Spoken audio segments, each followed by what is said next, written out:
Hello YouTube, I'm Vince White. I'm an employment attorney, and on this channel we answer publicly posted questions from YouTube users, getting folks the answer they need from an employment attorney.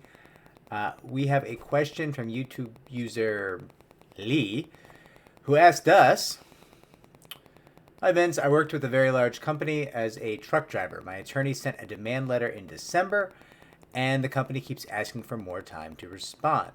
It's finally at the point where the attorney for the company is now not responding back at all, and the company is also not responding with their attorney. My attorney has not filed with the EEOC as yet that I know of.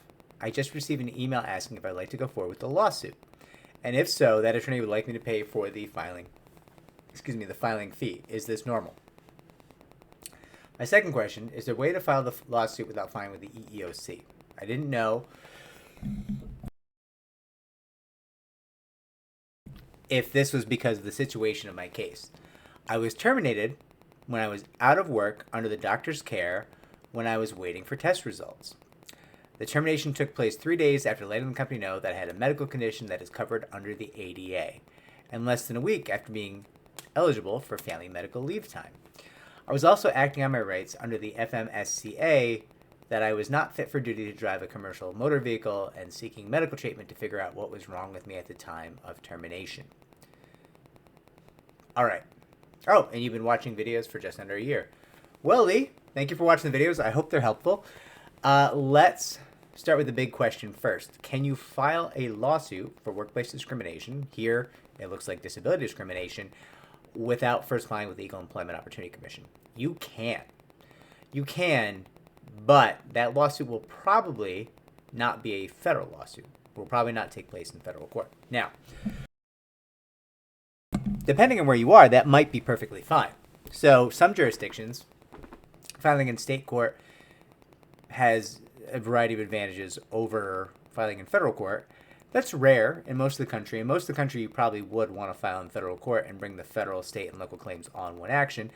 Here, though, it might be that your attorney believes you're in one of the jurisdictions where it's more beneficial to just pursue the state law with a state jury. Like a good example of that would be like the Bronx in New York, right? If you have a case in the Bronx, often you do choose to bring that in Bronx State Court because the jury pool in the Bronx is really amazing. And if you bring it in federal court, you would get a jury pool that would not only be pulled from the Bronx, you'd get it pulled from other counties as well.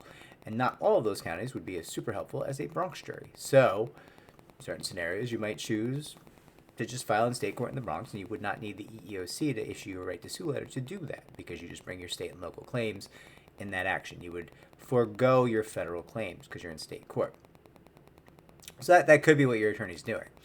Now, it could also be that your attorney plans to file with the EEOC with a pull letter.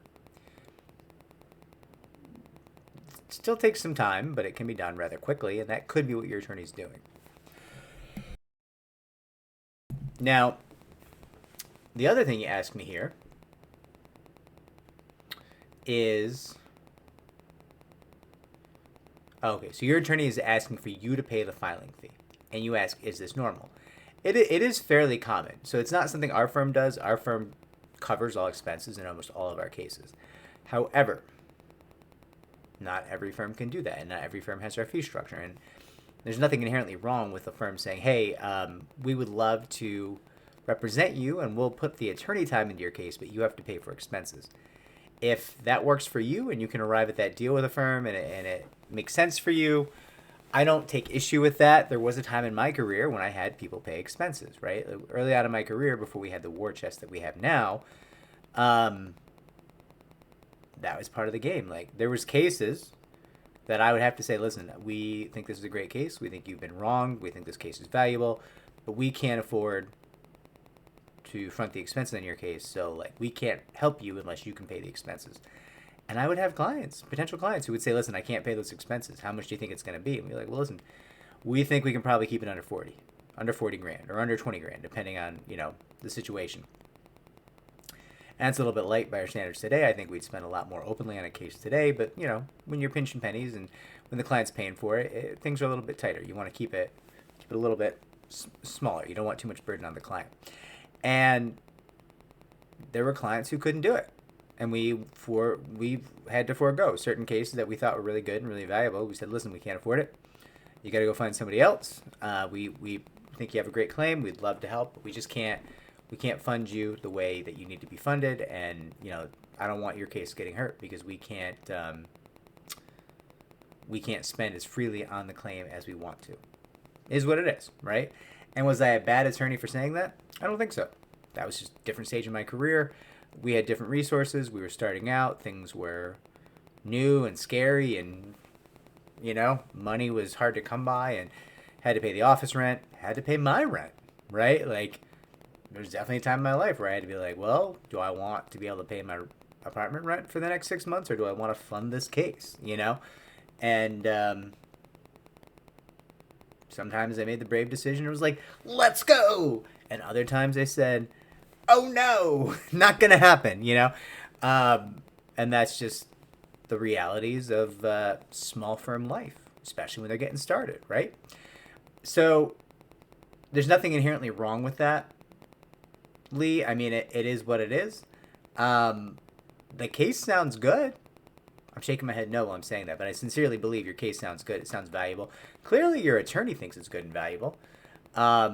Oftentimes, where you're covering expenses on the case, I will tell potential clients because they're talking to other attorneys, I'll be like, listen, if you're covering expenses, that's cool, but maybe the attorney should take a little bit of a haircut on their percentage, right? I've seen attorneys ask for 40%, but you cover expenses. And yeah, I mean, if they're really good, sure, that makes sense. But if they don't really have proof of concept yet, if they haven't proven themselves yet, maybe the response is, okay, I appreciate that you need me to cover expenses. I think we can figure this out. I can do that. But I did notice you were asking for 40%. And where I'm covering expenses, I mean, I'm shouldering more of the risk. Maybe your percentage should drop, right? And I think that's pretty reasonable as an ask. Now, I want to be upfront with you. Not every firm will agree with me. That's pretty reasonable, right?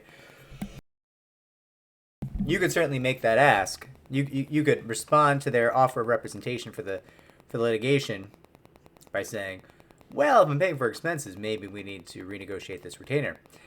And they could say, no, and we don't want to represent you anymore, right? That is a possible outcome here. So, don't get yourself in trouble.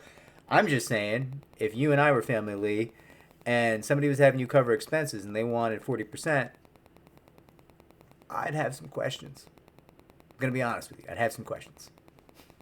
Why is my family member, the plaintiff here, shouldering so much risk and still assigning away such a high percentage? And I say all of that, completely ignoring our own fee structure, right? Which, that's just how I think about other people's fee structure. So, take it for what it's worth. Anyways, I hope this is helpful. If you want to be in federal court, and also, it's worth noting here that you have some claims that can only be brought in federal court, right? Like your Family Medical Leave Act claim has to go, presumably, I mean, if you're going to bring it through litigation, it'd be brought in federal court. I'm not super familiar personally with the FMSCA because I don't represent a lot of truckers, but that certainly sounds like a federal claim as well, on account of it beginning with an F. So I have questions like, why are we foregoing the ADA and the FMLA claims and potentially the FMSCA claims, which I have not, looked into?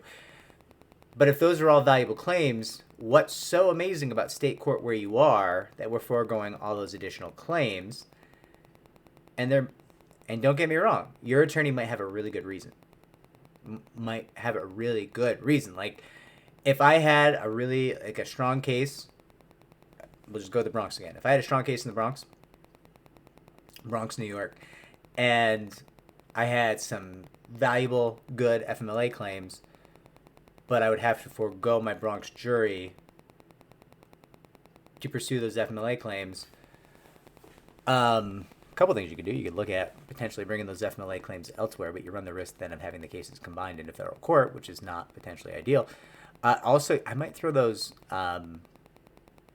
FMLA claims. You might pursue those on a more agency level, and then pursue your more star claims at the Bronx State Court litigation level, right? I mean, that's, or you might not pursue the FMLA claims at all, because there's some arguments to be made that you're pursuing the same pool of damages, and you can still pursue those damages through the state court litigation you're in, right? Realistically, that's the most likely outcome here for most firms.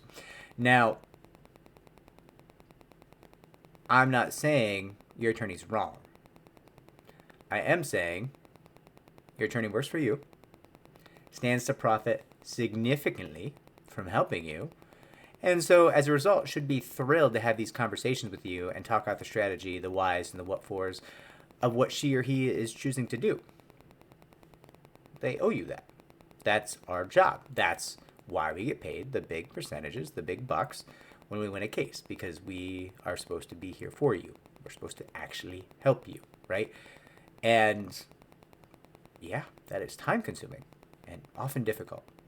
If it was easy, we wouldn't get paid as much as we do. Oh.